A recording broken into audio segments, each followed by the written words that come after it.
Support பண்ணணும் தானே. So அவங்க வந்து இந்த மாதிரி ஒரு எக்ஸாம்பிள்ஸா அவங்க ரிவெஞ்ச் எடுக்கிற மாதிரி இல்லை சார். அதாவது நீங்கள் அதே கதையில் பார்த்தீங்கன்னா தற்கொலை பண்ணிக்கிட்ட சில பேரும் இருக்காங்க இல்லைங்களா? அந்த சிஸ்டம் அகேன்ஸ்டாக ஃபைட் பண்ணவங்களும் இருக்காங்க. ஒருத்தன் அவனால் முடியும்னு வச்சுக்கோங்களேன். இப்போ நீங்கள் ஜல்லிக்கட்டு ஒரு பிரச்சனையை எடுத்துக்கிட்டிங்கன்னா அது நிறைய பேர் வந்து கரெக்ட் தானேன்னு சொன்னாங்க. நான் ஊரெல்லாம் போய் சண்டை போட்டோம் இல்லை அகைன்ஸ்ட் சிஸ்டமாக இருக்கட்டும், அது திரும்ப வாங்குவோம்ல. அது அவங்களோட பர்ஸ்பெக்டிவ் சார். சண்டை போட்டு பலரான ஒருத்தன் ஒரு சோல்ஜராக இருந்த ஒருத்தன் ஒரு அளவுக்கு தான் பொறுத்துப்பான், அதுக்கப்புறம் சண்டை போகணும்னு நினைப்பான். ஸோ அது அந்த பிரேக்கிங் பாயிண்ட் தான். இட்ஸ் நாட் லைக் எல்லா ஃபார்மர்ஸ் அப்படி இருக்காங்கன்னு நான் எதுவும் சொல்லலை. And moreover he is fighting for his own house and family இல்லையா? ஸோ நான் அப்படி ஃபார்மர்ஸை மீன் பண்ணல. அப்படி உங்களுக்கு தெரிஞ்சிருந்ததுன்னா சார். ஏன்னா இதே முருகதாஸ் சார் ஒரு படம் எடுத்திருப்பாரு, இதே சேம் இதே பேட்டர்ன்லேயே இருக்கும் கத்தி. அதுலேயும் அதே தான் பழி வாங்குற மாதிரி தான் போகும். பட் ஆனால் ஒரு இடத்துல மெசேஜ் மாதிரி சொல்லியிருப்பாங்க. ஆனால் நீங்கள் ஒட்டுமொத்தமாக ஒரு இடத்துல போய் போட்டுடுறீங்க. ஏன்னா நம்ம எல்லாருமே அங்கே தான் வந்து சேவிங் பண்ணுறோம். எல்லாருமே அங்கே தான் சேவிங் பண்ணுறாங்க. அதை எடுத்து குப்பையில் போட்டு திருப்பி இது பண்ணுற மாதிரி காமிக்கிறது இல்லை. ஏன்னா இவங்கள கஷ்டப்படுறாங்க.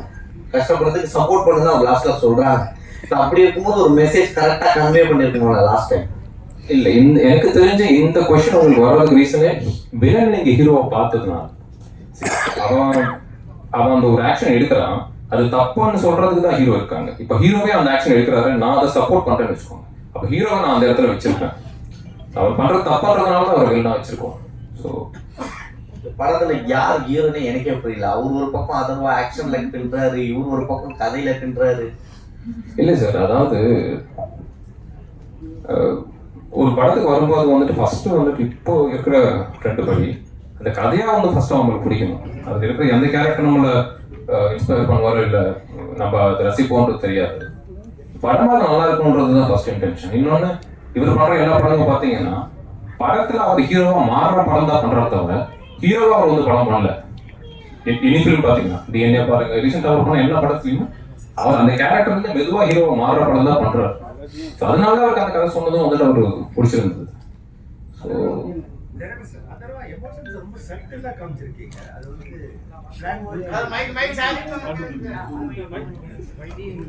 சார்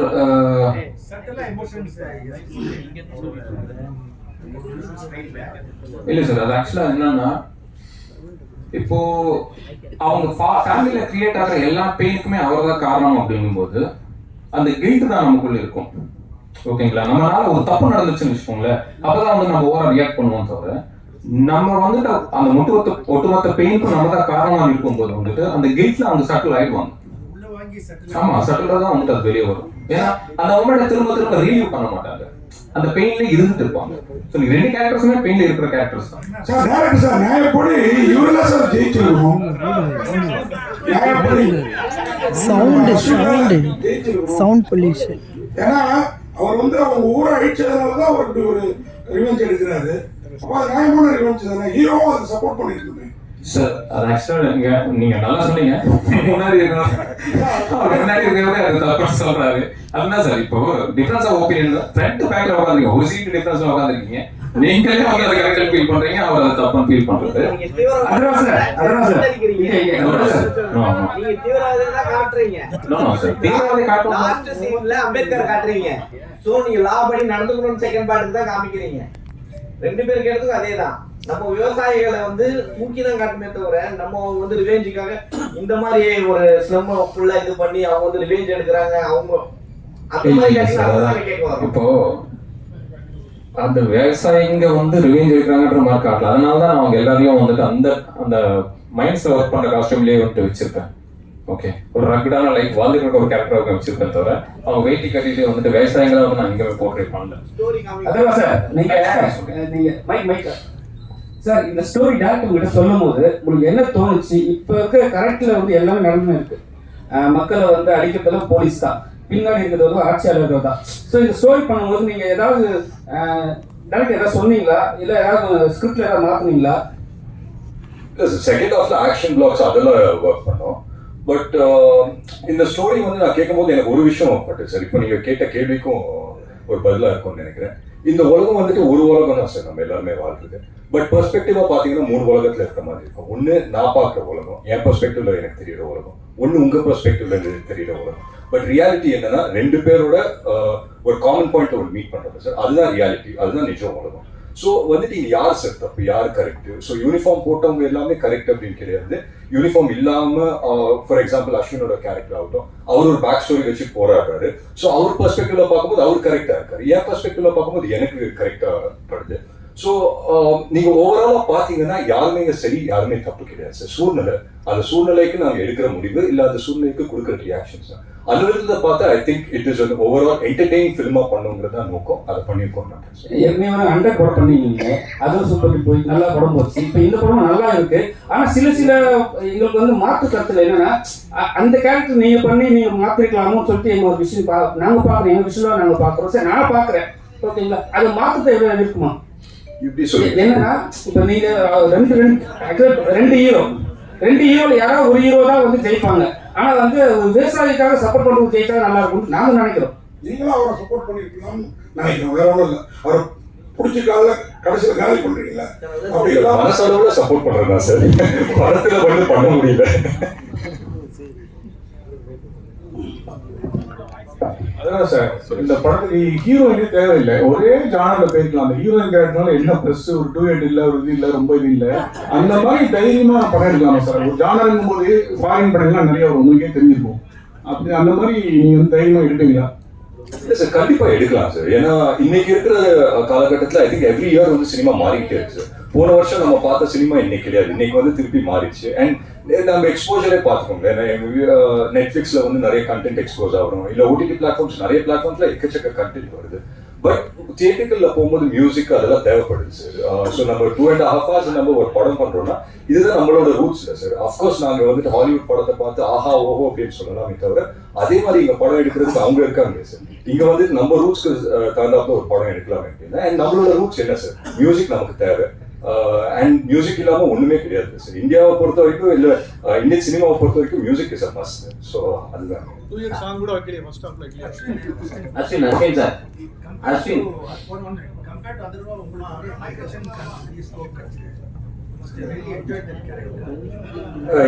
எஸ் சார், எனக்கு இந்த கேரக்டர் ரொம்ப டைரக்டர் சார் வந்து ஃபர்ஸ்ட் கதை சொல்லும் போது அந்த அக்ரேஷனை விட அவருக்குள்ளார இருக்கிற ஒரு ட்ராமா, அந்த அக்ரேஷனோட காசே வந்து அந்த ரூட் காசே அந்த ட்ராமானால நிறைய விஷயங்கள் பிளே பண்ற ஸ்கோப் இருக்கு. பாடி லாங்குவேஜ் வந்து எக்ஸ் மிலிட்டரி எக்ஸ் சோல்ஜர்னு வரும்போது கொஞ்சம் ஸ்டிஃபா ஸ்டில்லா அது உள்ளுக்குள்ள ஒரு விஷயம் வந்து பாயில் ஆகுறது. பட் ஹீஸ் நாட் ஒரு ஃபிளாம்பாயண்டான ஒரு கேரக்டரோ ரொம்ப ஒரு ஆமா அந்த கண் பார்வையும் வந்து ரொம்ப யூஸ்வலா ஆக்டர்ஸ் வந்து கொஞ்சம் எக்ஸ்பிரசிவா இருக்கணும்னு சொல்லி நம்ம ஃபேஸ் ஐஸை வந்து எக்ஸ்பிரசிவா நம்ம ட்ரை பண்ணுவோம். பட் இந்த படம் பொறுத்த வரைக்கும் இந்த மோர் ஐஸ் வந்து கொஞ்சம் கண்ணு வந்து கொஞ்சம் டெட்டா, அது வந்து சிங்கிள் மைண்ட் ஃபோக்கஸோட இருந்தா அது பெட்டரா இருக்கும் அந்த கேரக்டர்.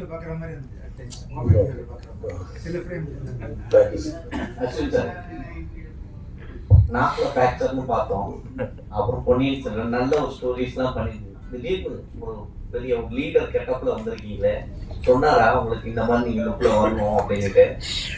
இல்ல, அப்படி டைமிங் அப்படி அமைஞ்சது சார். லுக்கா பாத்தீங்கன்னா டைமிங் அப்படி அமைஞ்சது அந்த டைம்ல. எனக்கு என்ன ஒரு வருத்தம்னா ஒரு ஆக்டரா வந்து எனக்கு நிறைய கேரக்டர் பண்ணணும்னு ஆசை, நெகட்டிவ் ரோல் பண்ணணும்னு ஆசை. ஆனா மேபி அந்த சாக்லேட் பாயோ அந்த ஒரு ஜோன்ல பார்க்கும்போது அந்த இந்த லுக்ல மேபி பார்க்கும்போது யாருமே அந்த விஷுவல் அது அமையல அப்படி. ஸோ ரவி சார் வந்து அப்போ கேட்கும்போது ஆக்சுவலா ரவி சார் வந்து ஃபர்ஸ்ட் போன்ல பேசும்போது வாய்ஸை பேஸ் பண்ணி தான் பேசலாம், நீங்க ஆஃபீஸ்க்கு வாங்கன்னு அப்படி சொன்னாரு. அண்ட் அவர் கதை சொல்லும் போதே தெரிஞ்சிச்சு இவ்வளவு ஸ்கோப் இருக்கு. ஏன்னா சம்டைம்ஸ் வந்து நம்ம ஃபீல் பண்ணுவது வந்து வெறும் ஒரு வில்லன் இருக்கா, அது வந்து அதுக்கு ஒரு உருவம் தேவைன்னு மட்டும்தான் கூப்பிடுவாங்க. பட் இதுல ஒரு சோல் இருந்துச்சு அந்த கேரக்டருக்கு. ஸோ அது எனக்கு ரொம்ப பிடிச்சிருந்தது. அண்ட் நீங்க கேட்குறீங்களா ஒரு சில விஷயங்கள், அந்த கதையோட சக்சஸே அங்கதான் நினைக்கிறேன். இதுல யார் ஹீரோ யார் இல்லைன்ற ஒரு விஷயம் உங்களுக்கு யோசிக்க வைக்கும் போது மேபி ஒரு சில பேர் வந்து இவர் பக்கம் நியாயம் இருக்கு, ஒரு சில பேர் இவர் பக்கம் நியாயம் இருக்குன்னு அப்படி ஃபீல் பண்ணுவாங்க. அதுதான் அந்த கதையோட வெற்றின்னு நான் நினைச்சுக்கிறேன் சார். கேப்டன் பிரபாகர் அந்த படத்தை ஹெல்மெட் அந்த லைட் வச்சு அவ்வளவு பேர் காட்டுவாங்க, நான் பேசிட்டேன். அதுக்கப்புறம் இந்த படத்துல அதிகமா நீங்க கொண்டு வந்திருக்கீங்களோ அப்படின்னு நாங்க இல்ல கேப்டன் பிரபாகரன் கவர்மெண்ட் சார் போட்டதுனால இல்ல சார், அந்த ஐடியா வந்துட்டு கேமராமேன் சார் சின்ஸ் வந்து நாங்க அந்த செட்டை ஷூட் பண்ணிட்டு இருக்கும்போது அந்த லைட்ஸ் வந்து ஒரு சைட்ல இருந்து தான் நம்ம த்ரோ பண்றோம் இல்லைங்களா. ஸோ அது வந்துட்டு அவர் கேமராவும் அவர் சூஸ் பண்ணாங்க நம்ம பிக் பண்ணணுன்றது. ஸோ அந்த ஸ்ட்ரீட்ஸ் இதெல்லாமே பியூட்டிஃபுல்லா இருக்கும்னு சொல்லிட்டு அந்த ஹெல்மெட் கேமரான்ற ஐடியா அவர் கொடுத்தது. அஸ்வின் சார், ஒட்டுமொத்த போலீஸையும் காலி பண்ற மாதிரி ஒரு சீன் பண்ணியிருக்காங்க. எல்லாருமே அவங்க ரொம்ப டென்ஷனான இடத்துல வந்து நீங்க வச்சிருக்கீங்க. டேரக்டர் வந்து கதை சொல்லும் போது இந்த விஷயம் இருக்குன்னு சொல்லும் போது உங்களுக்கு என்ன தோணுச்சு? ஏன்னா இப்ப இருக்கிற போலீஸ்லாம் வந்து அவங்க ஏதாவது ஒரு அகேன்ஸ்ட் ஏதாவது பேசினாலே வந்து புள்ள வச்சு போட்டுறாங்க, அடிக்கிறாங்க. உங்களுக்கு என்ன தோணுச்சு? இல்ல கடைசியில ஒரு படம் தான் நீங்க கேட்கிற கேள்வி, அதாவது நேர்ல வந்து போலீஸா வந்து வண்டியை பிடிச்சி நீங்க என்ன இப்படி நடிச்சிருக்கீங்க அது அப்படிதான் கேக்குறீங்களா? அது மாதிரி நடக்கும். அதுக்கு அதான் அது எல்லாமே ஒரு கதாபாத்திரம் தான் சார். அண்ட் கதையா முடியும் போது அதர்வாவோட கேரக்டர் வந்து ஹீரோட கேரக்டர் சொல்றது அதான அந்த டைம்ல வந்து காது கொடுக்கறதுக்கு நம்ம இருந்திருக்கணும் அப்படி வந்து சொல்றாரு. ஸோ ஐ திங்க் அது ஒரு பேலன்ஸ்டா தான் அந்த மெசேஜ் வந்து வருதுன்னு எனக்கு தோணும். சார் டேரக்டர் சார், இந்த படம் நேரே ஒரு டிஃப்ரெண்டா இருக்குது பார்த்துக்கலாம். அதான் அவர் வந்து உங்களுக்கு பரணி மேல என்ன கோவம்னு தெரியல. அவர் பிக் பாஸ்ல மதுரை குடிச்ச மாதிரி இங்கேயும் குதிக்க விட்டுருக்கீங்க. அதே மாதிரி அவர் தலையை ஒரே சீவுல பயங்கர இதுவா இருந்தது வில்லன். அதனாலதான் அவர் எங்களை உட்கார வச்சாரு. ஹீரோன்னு அவரையும் சொல்றோம்னா அது ஒரு காரணம் இந்த படத்துல. வாழ்த்துக்கள். இந்த படம் எந்த அளவுக்கு டிஸ்ட்ரிபியூஷன் யாரு என்ன பெரிய லெவல்ல பண்ணிருக்கீங்க? படம் புதுசா இருக்குது, யார் பண்றா என்ன அதை மாத்திருக்காங்களா? சார் தான் வந்து ரிலீஸ் பண்றாரு, தமிழ்நாட்டு ரிலீஸ் அவர் தான் பண்றாரு. அந்த டிஸ்ட்ரிபியூட்டர் இதெல்லாம் வந்து சார் தான் கேட்கணும் நீங்க. சார் எவ்வளவு தேட்டர் என்ன ஸோ 200 தியேட்டர்ஸ் ப்ளே பண்றாங்க சார். இப்போதைக்கு 200 தியேட்டர்ஸ் லாக் பண்ணிட்டாங்க. சொல்றேன் டிஓபிக்காவது அது உள்ள நடந்த சீன்ஸ்ல ரூட் தெரிஞ்சுதா? நாங்க எல்லாருமே வந்து கையில ஒரு மேப்போட தான் சுத்திட்டு இருந்தோம். பெருசா வந்து போட்டோ கார்டு போட்டு கையில மேப் போட்டு டனல் டைட்டில் வச்சிருக்கீங்க. டனல் வச்சு என்ன கொஞ்சம் பொறுத்துருவோம். ஆமா, தெலுங்குல வந்து டனல் தான். தெலுங்கு வந்து டனல் தான். வாழ்த்துக்கள். நானும் இங்க எல்லார்ட்டையும் சொல்லி பார்க்கறேன், படம் என்ன டைட்டில் என்ன டனல் டனல் தான் எல்லாரும் கேட்கறாங்க. இங்கேயுமே வந்து நம்ம டனல்னே வச்சிருந்துக்கலாம்னு நினைக்கிறேன். எல்லாரும் யாரை கேட்டாலும் கேட்கறது வந்து டனல் அப்படின்னு தான் சொல்றாங்க. சார் இயக்குனருக்கு ஒரு கேள்வி சார். எங்க சார் ஆக்சுவலா ஒரு 10 இயர்ஸ் கிட்ட இருக்கும் முன்னால வந்து இது ஒரு ரியல் இன்சிடென்ட் நடந்தது. வேளச்சேரியில வந்து ஒரு என்கவுண்டர் இருந்துச்சு. அது இன்ஸ்பயர் பண்ணி தான் எடுக்கப்பட்டது. ஆமா சார், ஆமா சார். அந்த ஐடியா ஸ்டார்ட் ஆனது வந்துட்டு அந்த டைம் நாங்கள் திருவான்மையூர்ல தான் இருந்தோம் சார். ஸோ அந்த டைம் அது நடக்கும்போது வந்துட்டு நான் அங்கே போயிருக்கேன். ஐ மீன் அந்த அட்மாஸ்பியர் இதெல்லாம் பார்த்துருக்கேன். அந்த இன்சிடென்ட்ல இருந்து ஒருவேளை அவங்க சைடு ஒரு நியாயம் இருந்து அந்த சைட்ல இருந்து ஒருத்தன் அந்த கோவத்தோட வந்தா எப்படி இருக்கும் அப்படின்றதுல இருந்து தான் அந்த கேரக்டர் ஸ்டார்ட் ஆச்சு. என்னோட கேரக்டர் ஸ்டார்ட் ஆச்சு. அது முடிக்கும் போது தான் ஒருவேளை அதை ஸ்டாப் பண்ணணுன்ற ஒரு கேரக்டர் கிரியேட் பண்ணேன். அதுக்கப்புறம் தான் கதை ஃபார்ம் ஆச்சு. மீதி நீங்க கன்சீவ் பண்ணது தான். ஆமா சார். இப்போ நீங்க ரோட்ல போறீங்க, 2 பேர் வந்து சண்டை போட்டு இருக்காங்க. அவங்க 2 சைடும் வந்துட்டு அவன் நம்புறது வந்து கரெக்ட்ன்றதுனால தான் அந்த ஆர்குமெண்ட்டே போயிட்டு இருக்கும். இல்ல நீதான் தப்பா வந்த, இல்ல நீதான் தப்பா வந்தேன்னு சொல்றேன். இல்லப்பா எந்த தப்பு சாரி அப்படின்னு சொன்னா அது முடிஞ்சிருக்கும். Still it is a question mark தான். ஒண்ணு அது ஃபேக் என்கவுண்டரா உண்மையான என்கவுண்டரான்றது இனி வரைக்கும் ஒரு கேள்விக்குறிதான். இல்ல சார், அது நீங்க சொல்றீங்க, நான் சொல்றேன். நீங்க சொல்ல இதுதான் இனி வரைக்கும் நடக்குது. Maybe sir. இது சென்சார் என்ன உங்களுக்கு இன்சைட் இல்ல சார், ஆக்சுவலா வந்துட்டு அவங்க கண்டுபிடிக்கலாம்னு நினைக்கிறேன். அவங்க வந்து அது கேட்கவே இல்லை. இது இந்த டிஓபி அப்புறம் இவரோட ஆர்ட் டைரக்ஷன் இந்த ரெண்டுமே இன்னும் 2 ஹீரோ மாதிரி ஆயிடுச்சு படத்துல. வாழ்த்துக்கள். Thank you sir. Thank you sir. Thank you. Atharva sir பேசுறப்போ எங்க பாஸ்போர்ட் இதுன்னு பாக்குறேன். அவரு ஆளுக்கு ஒரு விதமா பார்ப்போம். ஹீரோயின் சைட்ல இருந்து பார்த்த மாதிரியே தெரியல. இன்னும் ஹீரோயின் ஹீரோஸ் இருக்காங்க. ஹீரோயினுக்கு இன்னும் கொஞ்சம் வெயிட். இல்ல சார், அது என்னோட ஃப்ளா தான். அதாவது வந்துட்டு அவங்களுக்கு இன்னும் இம்பார்ட்டன்டான ஒரு ரோல் எழுதியிருக்கணும். இனிஷியலா வந்துட்டு சொல்றதுக்கு நான் அந்த இனிஷியலா டிராஃப்ட் பண்ணும்போது வந்துட்டு அது ஹீரோயினா நாங்கள் டிராஃப்ட் பண்ணல, அந்த கமிஷனரோட போனா தான் டிராஃப்ட் பண்ணினோம். பட் என்னன்னா சில காரணங்களாலையும் வந்துட்டு அதை மாற்றி அது எழுத வேண்டியதாக இருந்துச்சு. சார் சரவணன் சார், சரிங்க சார். இது வரைக்கும் சிறுகுடிகள் நல்லா இருந்தது. இது வரைக்கும் ஃபுல்லா வெங்கட் பிரபு சார் அந்த டீம்லேயே பண்ணிருக்கீங்க. புதுசா ஒரு டைரக்டரோட ஒர்க் பண்ணிருக்கீங்க. அந்த எக்ஸ்பீரியன்ஸ் எப்படி இருந்தது? அதே மாதிரி உங்க சனி அப்படியே இன்ட்ரடியூஸ் பண்ணீங்கன்னா நல்லா இருக்கும். ஓகே. எனக்கு இவரை வந்து ஒரு 10 வருஷத்துக்கு முன்னாடி தெரியும். நான் ஒரு தெலுங்கு ஃபிலிம் பண்ணிட்டு இருக்கிறப்போ இவர் வந்து கடைசி ஐடி. ஹைதராபாத்ல பாவர்ச்சின்னு ஒரு பிரியாணி ஷாப் இருக்கு. அங்கே 2 பேரும் வந்து ஒரு நாள் பிரியாணி சாப்பிட்டுட்டு இருக்கிறப்ப அவர் சொன்னார், நான் ஃபர்ஸ்ட் படம் பண்ணுறப்போ உங்களை வச்சு தான் படம் பண்ணுவேன் அப்படின்னு. ரொம்ப சந்தோஷம் பார்க்கலாம் வந்து சொல்லிட்டு இதுவாகிடுச்சு. அப்புறமா மறந்துடுச்சு 10 இயர்ஸ்க்கு அப்புறம். அப்புறமா சுரேஷ் சந்திரா சொன்னார், இப்போ அந்த பெட்ரோமாக்ஸே தான் வேணும்னு சொல்லி ஒரு பையன் வந்து சொல்லிட்டு இருக்கிறாரு, உன்னை தெரியுமா அப்படின்னு சொன்னால் வந்து ரவி அப்போ வந்தார். நான் அன்றைக்கி சொன்னேன் அவங்ககிட்ட அப்படின்னு சொல்லிட்டு. ஸோ அந்த மாதிரி வரப்போ வந்து இது ஒரு எக்ஸைட்டிங்கான ஒரு ஸ்கிரிப்ட். இது வந்து ஒரு சினிமாட்டோகிராஃபருக்கான ஒரு ஸ்கோப் இல்லை. இப்போ நீங்கள் எல்லாம் சொன்ன மாதிரி வந்து சினிமாட்டோகிராஃபருக்கு ஸ்கோப் இல்லை ஒரு ஸ்கிரிப்ட். ஸோ அந்த ஸ்கிரிப்டை வந்து 10 வருஷத்துக்கு முன்னாடி என்னை கமிட் பண்ணி ஒருத்தர் அதே மாதிரி கொண்டு வந்து கொடுத்தது எனக்கு ரொம்ப சந்தோஷம். சார், என்எல்சி தொழிலாளர்கள் உடைய வாழ்வியலை தான் நீங்க வந்து இல்லப்பா, முடிக்கலப்பா, பேசி முடிக்கல. ஆமா, சண்டை பத்தி கேட்டிருக்காங்க. இவனுக்கு ஷர்வா ஆல்ரெடி வந்து ஹார்ட் பீட்ல வந்து ஒரு பண்ணிட்டு இருக்காரு.